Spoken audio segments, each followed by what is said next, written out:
We'll get to the latest on the wildfire disaster in just a moment, but first we want to start with developing news from Sand Island, where there is a police investigation underway. This is a live look from our tower cam.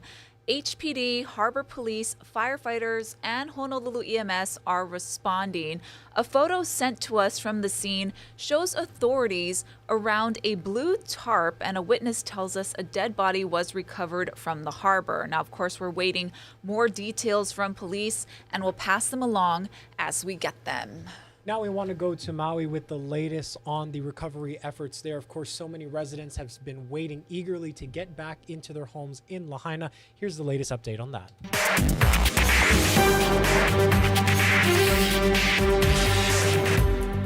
There's a new online resource for Maui residents impacted by the fires.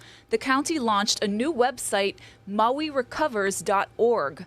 It updates maps of Lahaina that show off-limit areas in red and those safe to access in green. Right now, only parcels 5D and 5H are safe to enter. They include businesses at Lahaina Gateway on the north side of Keawe Street and businesses in the Walgreens lot. Some of these phases do take time, but we are going to be moving in a forward direction and continue to try to bring closure for the community and allow people to return home. We will also bring in structural engineers and building inspectors to assess the stability of some of the remaining structures to then again ensure the safety of access for the public. It'll be a lengthy process. EPA crews are still removing toxic waste from the disaster zone. The hazmat material will be shipped to the mainland. Free school bus service starts today for Lahaina students to get to class in Central and South Maui. But to catch a ride, families first have to enroll their students temporarily at the designated schools. Those schools include Wailuku Elementary or Kamali'i Elementary and Lokelani Intermediate. Both are in Kihei. To enroll, parents are urged to go to the new school to fill out enrollment and bus application forms, or you can show up at one of the bus stops and get those forms. Pickup and drop-off locations are at Kapalua Airport and Whalers Village. The DOE says there will be security at pickup and drop-off points, and DOE staff will be on board the bus to, quote, support students' well-being. In 1 week, Lahaina Luna High School begins meetings at Kulani Hako'i High School in Kihei. Unlike the elementary and intermediate schools, Lahaina students do not need to enroll at Kulani Hako'i, but families are encouraged to sign up for bus rides in advance. You can find more details on hawaiinewsnow.com. DOE Superintendent Keith Hayashi says Lahaina schools are still on track to reopen after fall break. That's mid-October. Today, Hayashi will provide the Board of Education an update on the impact of the fires and how the school system is supporting students. Meanwhile, the Star Advertiser reports that the DOE is still trying to contact about 500 students. 3,000 were enrolled in 4 public schools in the Lahaina area. This comes amid concerns and fears over the number of children who may have been killed in the blaze. So far, 2 child victims have been identified, with just one of them having been officially identified by police. Today's meeting is set for 1 p.m. at DOE headquarters in Honolulu, but there's also an option to attend virtually. We'll post that link on our website. Meanwhile, the county posted some additional information on its website regarding the contaminated water situation. There's still no timeline for getting it resolved, but officials do say they are testing and flushing the water supply to clear out any dangerous chemicals. Officials say the water could have become contaminated by smoke, hot gases, and/or chemicals being sucked into water lines due to a sudden drop in water pressure during the firefight. Plastic lines exposed to extreme temperatures could also be contaminated, and that's of particular concern if the lines are buried less than 1.5 feet underground. Those chemicals cannot be treated at home, so residents are strongly warned not to boil the water. In fact, if you do it, it could release volatile organic compounds into the air. We're waiting to hear back from county officials on the situation. Some of the key agencies responding to the deadly Lahaina wildfire are pledging cooperation with the state attorney general's third-party investigation, but legal experts say for now, it's all voluntary. The nonprofit Fire Safety Research Institute was contracted by the state attorney general to investigate the timeline of the Lahaina wildfire, how it started, and the emergency response and lessons learned. The probe is happening as Maui County is suing Hawaiian Electric, and other lawsuits are piling up. Legal experts say concerns about liability could hinder the investigation. Aren't under a court order to compel you to say anything or to speak to anyone. It's totally, at this point, voluntary. It's going to be a really difficult job for the independent reviewer. And we hope to interview everyone involved. We've put requests in through Maui County. We've had some great conversations so far with members of the fire department. And we hope to expand that to all other government employees involved. HNN Investigates asked the major players of the Lahaina wildfire response if they'll be interviewed by the third-party investigators. Major General Hara, the director of Hawaii Emergency Management Agency, said he's looking forward to providing investigators information. HECO and Maui Police said they'll work with investigators but didn't answer specifically if their leaders would be interviewed. Mayor Bisson's office did not respond. This morning, Senator Mazie Hirono delivered remarks on the Senate floor. She remembered those lives lost in the Lahaina wildfires and reaffirmed her commitment to rebuilding the Maui community. These fires took so much from so many, but the spirit of aloha, of love, kindness, and care for one another continues. It is that aloha that brought our community together after this crisis, and I have faith that it will continue to see us through. I will be here along with my colleagues from Hawaii. My other senator, Brian Schatz, is here as part of our delegation to fight for everything Hawaii and Maui needs to recover and rebuild, guided by the voices and values of those who call Lahaina. Senator Hirono also says she is working to ensure survivors of this disaster have all the support they need. And a heads up for tomorrow, Governor Josh Green will provide an update on the wildfire response.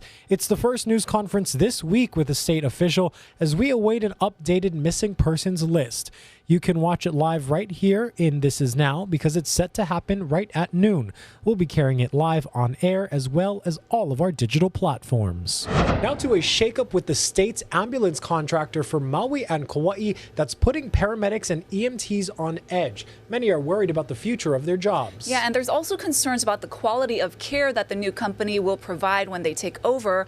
Our Daryl Huff will have an in-depth explanation, but first, here's his story. American Medical Response, AMR for short, says the health department bid process was unfair. Its challenge means that the $91 million 3.5-year contract is on hold potentially for quite some time. AMR's Hawaii director said the protest is to protect the public, not the company.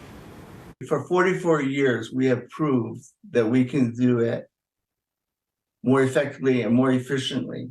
So that's why we're still doing it. We compete all the time. We have been competing.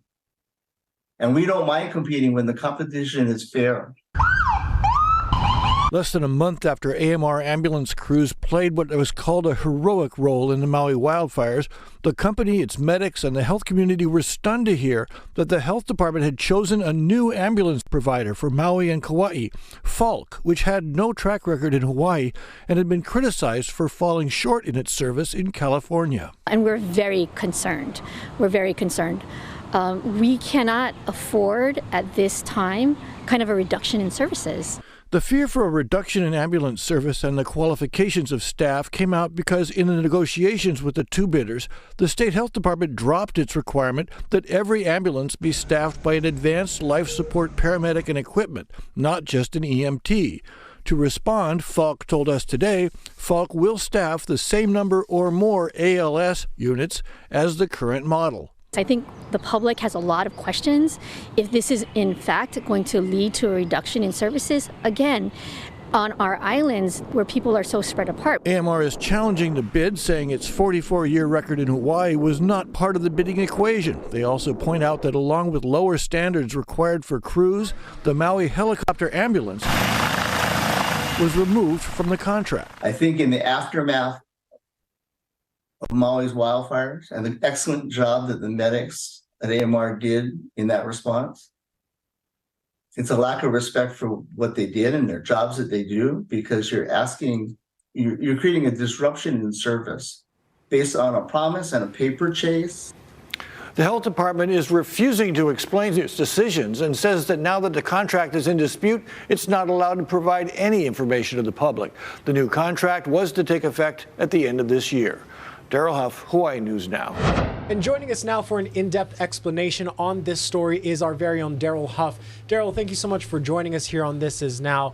So let's jump right into this. One of the issues surrounding this is the level of care that patients can receive. Can you explain the difference between advanced life support and basic life support?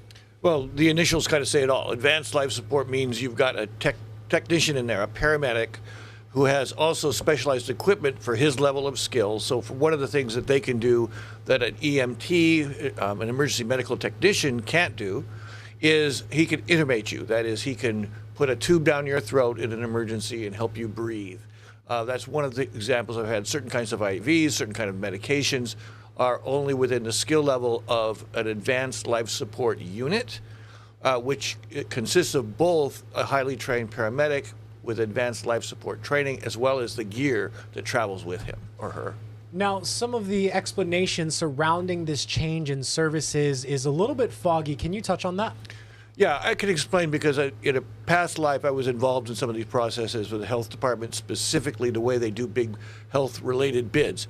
They don't do a bid like, oh, low bidder, high bidder kind of thing. It's a thing where they set a standard for care, and they'll say, okay, we want to have this many people who are basic life support and this many people who are advanced life support. We want this many ambulances covering this much area. Usually those terms are written such that it's a minimum amount of service. So you at least you have to provide, say, 8 ambulances on Maui and an ambulance on Molokai, an ambulance on Lanai. Of those, X number need to be advanced life support. This number need to be advanced life support. You need to be able to respond in a certain amount of time. You need to be able to respond to calls at a certain amount of time. You have to have a dispatch center. You have to have locations. All of this is in a very elaborate, it's a 72-page bid. And so we had the two companies bidding against each other. The biggest one, the one that's best known here that has had these contracts, American Medical Response, AMR, has had these contracts on Maui and Kauai for 44 years. And they have withstood bid after bid after bid over the years. What they think has happened is that the state bidding operation, the state health department, reduced the minimum qualifications to give somebody else a chance to bid. And what do you know? They awarded the bid to this other company, Falk USA, which is an international company, but primarily they work on the West Coast. Now, we know Falk has some complaints and concerns around them, but on the flip side, AMR over the years, we haven't heard of very many complaints. Overall, why? It sounds like this is kind of coming to a shock to so many in that industry. What have people you've been talking with have been saying about that? The concern is, why fix something that's not broken, right? That's what people feel like here, that AMR has a very integrated system. They've been here for a long time. They've employed people for many years. Those people who work for them, the paramedics, are very upset about this change. And that is trickling up into the political class. We're hearing from legislators who are concerned, want investigations, and so on. The AMR has protested the bid, which means the whole thing is going to go before a series of reviews, hearings, and so on. It could end up in litigation. This could go on for quite some time. Our Daryl Huff providing more insight on this contract change. Daryl, thanks for joining us. Sure. All right, we have an update on that police investigation at Sand Island. Honolulu EMS tells us a patient was pronounced dead at the scene. A male, 63 years old, was found in the waters in the channel off Sand Island. And this happened just after 11 this afternoon. And the response there by police, harbor police, firefighters, and Honolulu EMS. So that's the update to that breaking news we brought to you off the top. We want to go back to Maui now, where tomorrow marks a month since a massive fire destroyed Lahaina town and one of the most vital parts of that town was lost. Of course, the historic boat harbor that has served the community really for centuries. Yeah, and harbor users want to know why the cleanup process hasn't started yet. Our Casey Lund went to try to find some answers. Well, this is Lahaina Harbor nearly a month after those deadly, devastating fires on August 8th. There were nearly 100 boats harbored here at any given time. There are only 15 still floating inside the harbor, and you can see a handful anchored outside the 200-yard safety zone. Those that still have their boats and even those that lost theirs want to know why, even this long after that horrible event, the cleanup process of the harbor still hasn't started. I know the first part included them searching for bodies and doing recovery and stuff like that. And now we're coming into this phase of let's get the harbor cleaned up, and we're hoping that's going to happen as soon as possible. Again, there's a lot of sunken vessels. K.L. Shaw owned Makai Adventures. He lost his boat, business, and home on August 8th. He realizes the discussion of bringing back tourists to West Maui is a delicate one to have. I see both sides of the coin. I'm born and raised here for generations. I have 2 kids, and I need to figure out a way to provide for them. I was always told, follow your heart, do what you want to do when you grow up, do what you love when you grow up. And I fell in love with boats, and I've been doing boats for the last 13 to 15 years. Shaw's plight, unfortunately, is all too common out here. All the income in the future, I lost 3 boats, 3 vehicles, 6 motorcycles, everything I'd built up in 40 years out here in the business.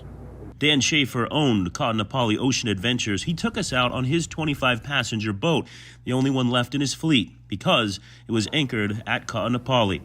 He wants a faster U.S. Coast Guard cleanup and a seat at the table when that's done and the harbor is handed back over to the DLNR. We need fuel. We need the fuel dock opened up. It'd be nice to rebuild the harbor bigger and better than it was, being the smallest, most congested harbor in the state of Hawaii.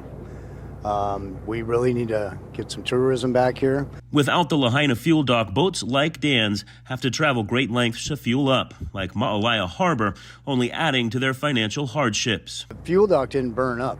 A couple hoses burned up, but the fuel dock is intact. All the wharf should be open today. I mean, there's no reason why it shouldn't be. Nothing happened to the boat ramp. It's in perfect shape. They've cleared the road. We just saw cars driving up and down that road. Smaller operations like Peter Colombo's Hawaii Ocean Rafting are pleading for the state's boating authority to get creative. He also lost all of his boats and his Lahaina home. With the options that we have, the biggest hurdle being just we're not sure, even if I had a boat tomorrow, where I could operate that boat out of, because my permits are based out of Lahaina Harbor and the harbor is not usable. So it doesn't really give me a lot of options to even come up with a plan or begin to think about what we're going to do. Again, before any of that can happen, the Coast Guard has to remove dozens of vessels at the bottom of the harbor. Most of these boaters just want a plan. Do you have a timeline? How long do you expect this to take? It's still very early in the response for us to be able to predict a timeline, and I know that's also frustrating. But what I can say is that with a response this complex, it's probably more frustrating for us to try to predict a timeline and to have that target move. It would be helpful to give us some idea, some kind of timeline on what we can expect so that we can make plans accordingly. It seems like we don't have a say in anything. We were hoping we will in the future. Back out here outside Lahaina Harbor, many of the folks are pushing for a better plan. They want to know when that cleanup process will begin, and they want to have a voice in how the harbor's rebuilt. Reporting outside Lahaina Harbor, I'm Casey Lund. For now, we'll send things back to you. Thank you so much, Case. Now here is a live look at Hilo on this Aloha Wednesday. Guy will have your forecast after this quick break.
on this Thursday. It's still very quiet in the Central Pacific. However, in the East Pacific, we're tracking a monster of a hurricane. This is Hurricane Hova at Category 5 strength today. Really can't get much stronger than that. The good news is that it's more than 2,600 miles out from Hawaii, and it's on a track where it's going to decrease over the next several days and weaken. It will not pose a threat to us. And our winds, well, they'll remain rather slow through tomorrow. Then they'll pick up speed over the weekend. The overall weather pattern is not going to change very much.